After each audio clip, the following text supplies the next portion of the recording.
This tune has been taken from a collection of 53 simple jigs specially selected, arranged or composed by Lindsay Davidson for beginner pipers.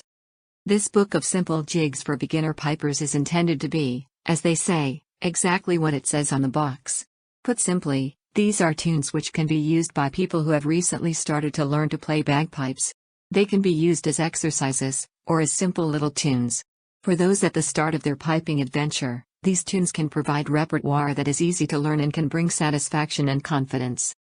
The easiness of these tunes is based upon using a small number of repeating patterns in each, a limited range and low density of grace notes and embellishments, simple musical language and avoiding tricky crossing sounds and rhythmical patterns. If there is a musical compromise, it is for these specific reasons. This collection should also prove useful to bands seeking an interesting and attractive repertoire as well as soloists seeking a challenge in the satisfaction of playing fast dance music well.